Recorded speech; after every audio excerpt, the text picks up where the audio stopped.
Kwanza napenda kutumia nafasi hii kuongea na Watanzania wenzangu. Kwanza kuwapongeza wananchi wa Tanzania na Watanzania wenzangu wote, vijana wa Kitanzania na Watanzania wote kwa ujumla. Napenda kuwapongeza hasa kwa kutii tamko au maelekezo ya Amiri Jeshi Mkuu wa Jamhuri ya Muungano wa Tanzania. Mmeonyesha kwamba vijana wa Kitanzania ni vijana na ni watu waliolelewa katika maadili na hawako tayari kufanya vurugu wala kuharibu nchi yao, kwa sababu hawana pa kwenda. Hapa ndio kwao, Tanzania ndio mama yao na ndio baba yao na ndio nchi yao. Kwa hiyo nawapongeza sana wananchi kwa kutii na kuamua kuonyesha upendo mkubwa. Mmeionyesha dunia, mmeonyesha Umoja wa Mataifa kwamba Watanzania na vijana wa Kitanzania ni watu waliolelewa katika maadili mazuri na ni watu wanaotii na kuheshimu sheria, katiba na kanuni za nchi. Mungu awabariki sana. Mimi Ikongo nimewapongeza sana. Natumia nafasi hii kumpongeza Rais wa Jamhuri ya Muungano wa Tanzania kwa hotuba yake aliyoitoa tarehe 2 mwezi wa 12 wakati anazungumza na wazee wa mkoa wa Dar es Salaam pamoja na taifa kwa ujumla. Ninampongeza kwa sababu gani? Nakupongeza Mheshimiwa Rais kwa sababu pale ulipotoa hotuba ile, umetoa hotuba ile sio kama rais. Umetoa hotuba ile kama Amiri Jeshi Mkuu wa nchi. Umeionyesha dunia, umeionyesha Tanzania, umewaonyesha Watanzania kwamba wewe sio mwanamke, wewe ni Amiri Jeshi Mkuu wa Tanzania. Mheshimiwa Rais, nakupongeza kwa sababu hotuba yako kama Amiri Jeshi Mkuu imeondoa ule mfumo dume, na wale wote waliokuwa wanatumia mfumo dume sasa hivi wameelewa kwamba wewe ni Amiri Jeshi Mkuu. Nasema mfumo dume kwa sababu gani?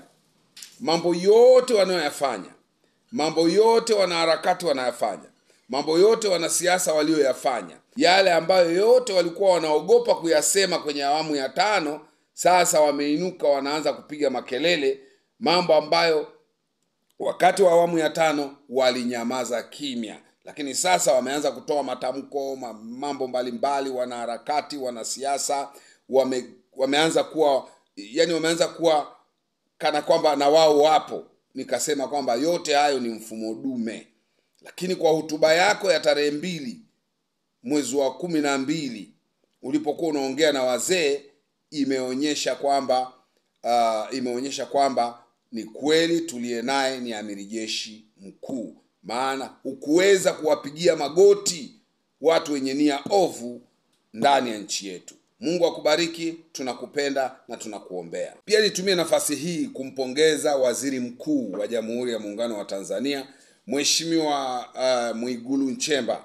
Mungu akubariki sana Waziri Mkuu.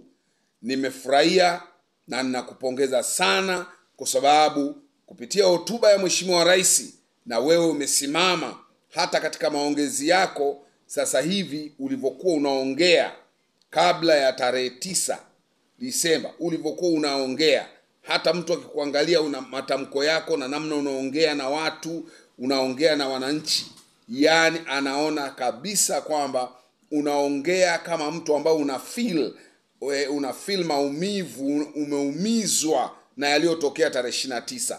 Yani unaongea kana kwamba ni mtu ulioguswa, ulioumizwa na yaliyotokea, na kwamba hutaki yatokee tena, au yaliyotokea tarehe 29 Oktoba yasije yakajirudia tena.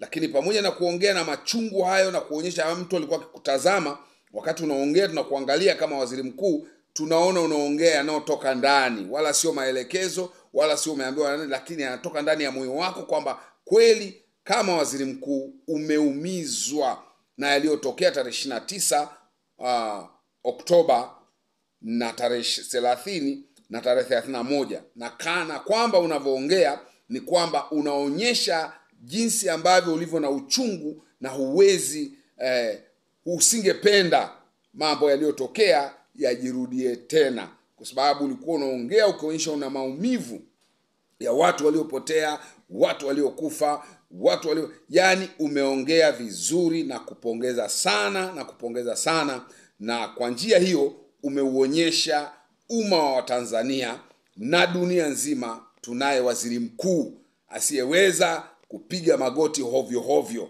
Anasimama na anaeleza uhalisia.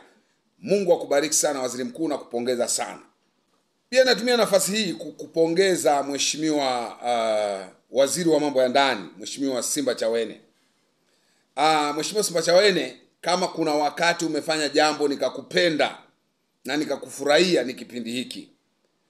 Kabla ya tarehe 29 uliongea ukitoa ndani ya moyo wako maumivu ulionayo na jinsi ambavyo umeumizwa na yaliyotokea tarehe 29 Oktoba na tarehe 30 na 31, na unaongea kana kwamba ukionyesha kwamba hauko tayari ajirudie hayo. Umeongea na Watanzania vizuri, umetoa maelekezo mazuri na Watanzania wametii na vijana wa Kitanzania wametii. Mimi nakupongeza sana kwa sababu umesimamia kauli ya Mheshimiwa Rais ambaye ni amiri jeshi mkuu, matamko aliyoyatoa tarehe 2 wakati akilihutubia taifa akiwa na wazee pale Dar es Salaam tarehe 2 ile. Basi ina maana kwamba na wewe ulipokea vizuri hotuba ile na umeisimamia vizuri na umeongea na Watanzania, tumekuelewa. Kwa sasa ninakupongeza sana. Mimi Ikongo ninasema Mungu akubariki sana. Kwa sasa tuna waziri wa mambo ya ndani kupitia hili lilotokea na haya yaliyotokea yote na namna ulivyoongea, kwa kweli umeonyesha kwamba wewe ni mtu ambaye tunakutegemea. Tunakutegemea na tunategemea mazuri mengi kutoka kwako. Naomba upokee pongezi zangu na salamu zangu za pongezi popote ulipo. Mungu akubariki, tunakuombea. Pia naomba nitumie nafasi hii kumpongeza sana Mheshimiwa IGP, mkuu wa Jeshi la Polisi Tanzania. Mungu akubariki na kupongeza sana. Umefanya kazi nzuri sana. Umesimama kama mkuu wa Jeshi la Polisi. Hukutaka kupigishwa magoti na mtu. Hukutaka kuomba msamaha mahali popote, hata pale wanaharakati na wasioipenda nchi yetu walipoongea walioyaongea, lakini wewe ulisimama na ukatoa maelekezo na msimamo wako umeenda vizuri. Ninakupongeza sana Mheshimiwa IGP. Mungu akubariki. Umetuonyesha msimamo mzuri na kwamba ukisema jambo unalisimamia. Mungu akubariki sana. Wewe ni polisi, wewe ni askari mzuri.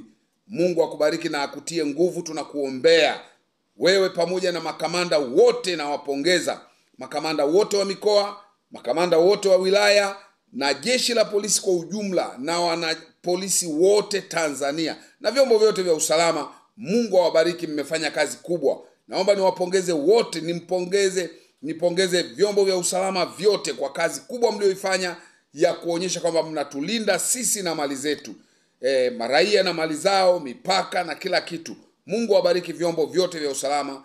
Naomba nitoe pongezi zangu kwa polisi wote, wakubwa kwa wadogo kulingana na vyeo. Kazi kubwa mlioifanya kutulinda sisi na mali zetu. Mungu awabariki. Tunaendelea kuwaombea jeshi letu la polisi na tutaendelea kuwapongeza pale mnapofanya vizuri. Mmefanya kazi nzuri sana na watu kumbe wanapotii mambo yanaenda vizuri. Kumbe pale tunapoleta ubishi na kujifanya kwamba tunataka kufanya fujo au kufanya nini, kumbe tunajiumiza wenyewe. Lakini tumetii na mambo yameenda vizuri. Mungu awabariki sana. Nashukuru sana IGP. Mungu akubariki. Na amiri jeshi mkuu wa Jamhuri ya Muungano wa Tanzania, Mheshimiwa Rais, Mungu akubariki sana na wapongeza sana. Na Watanzania wote nimewapongeza kwa kuonyesha kwamba tunataka mshikamano, tunataka umoja, tunataka upendo na amani viendelee kudumu na utulivu ndani ya nchi yetu. Tuendelee kuiombea nchi yetu, viongozi wetu na wengine wote. Mungu awabariki sana. Ni pongezi zangu chache hizo. Asanteni sana.